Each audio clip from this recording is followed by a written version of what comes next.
Anna can only work for 70 hours per week. Becca is 50 hours and Josh is 90 hours. Project 1 requires 2 hours of Anna's time, 4 hours of Becca's, and 3 hours of Josh. Project 2 requires 5 hours of Anna's, 1 hour of Becca's, and 4 hours of Josh. If the profit for Project 1 is 2,200 pesos per product, for Project 2 is 2,700 per product, how many each product should be made to maximize the profit? So here are the table that we conduct. For Project 1, Anna requires 2 hours of her time. For Becca is 4 hours of her time and 3 hours for Josh. While in Project 2, Anna requires 5 hours of time. Becca is required for 1 hour of her time and Josh 4 hours of his time. For the required time per week for Anna is 70 hours and for Becca 50 hours and 90 for Josh.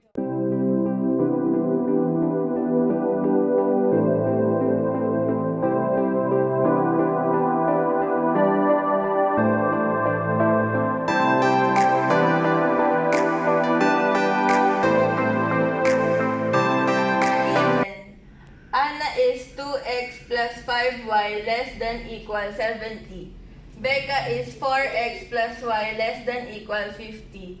And for Josh, 3x plus 4y less than equal 90.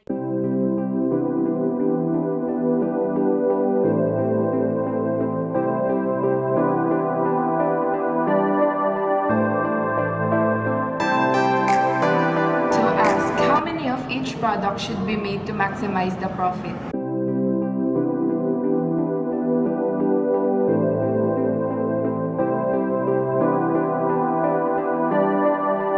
Since we know what is the given and what is being asked, we're gonna use the Kramer's method to solve our problem using this equation.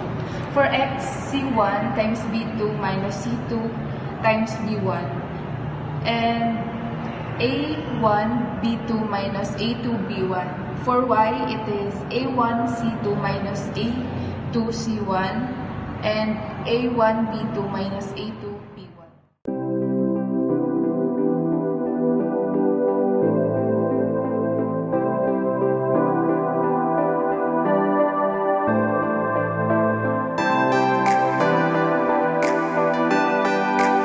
This is our given. We'll arrange this from highest to lowest. So, this 90 will be the first, and 70 will be the second, and third is the 50. To solve this problem, we will use Kramer's method.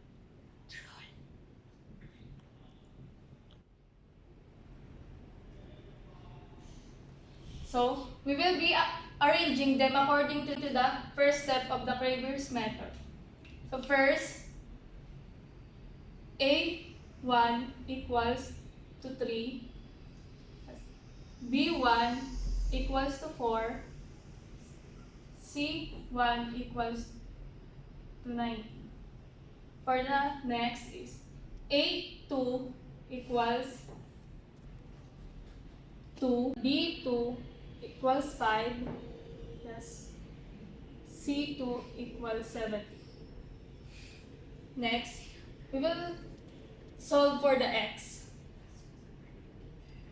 So here's the given for the x. C1 B2 minus C2 B1. Next is A1 B2 minus A2 B1. The next step is C1 is 90. B2 is 5 minus C2, 70 minus B1 over A1 B2 5 minus A2, which is 2, and 5 1 4. 90 times 5 it is equal to 450 minus 70 times 4 equals to 280. 3 times 5 equals to 15 minus 2 times 4 is 8. Next. 450 minus 280 is equal to 170. 15 minus 8 equals 7. Next. 170 divided by 7 equals 24.3 or 24.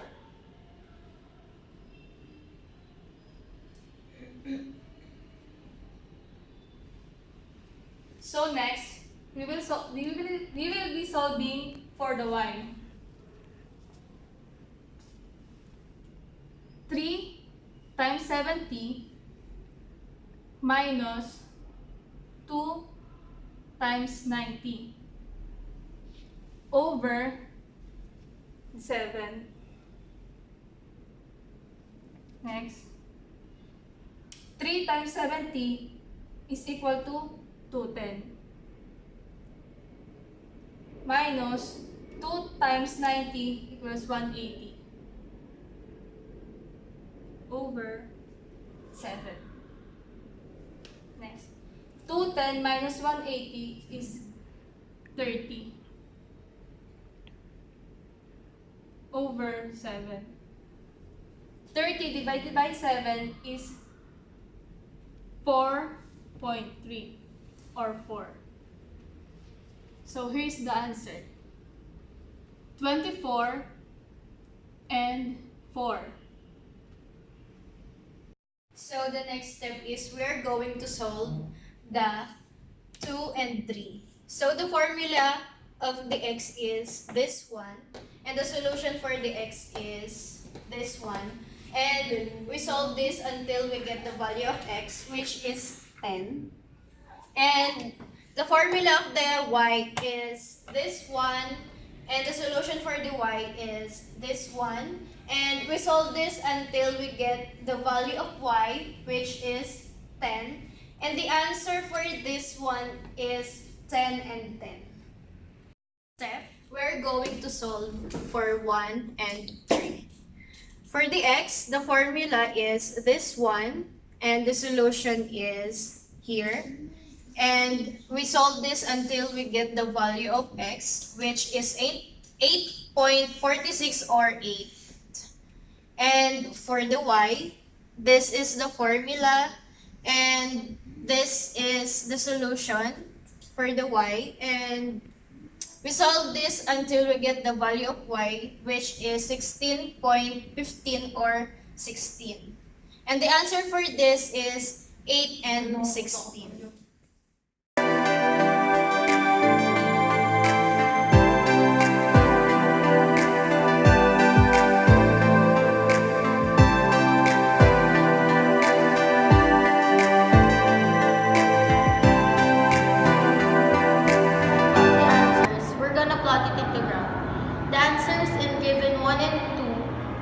Equals to 24, 4, and given 2 and 3 equals to 10, 10, and given 3 and 1 is equals to 8 over 16.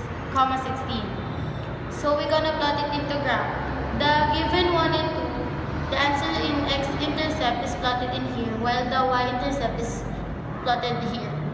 The given in 2 and 3, the x-intercept is plotted in here, while the y-intercept is in here. The given in 3 and 1, the y-intercept is plotted in here, while the y-intercept is in here.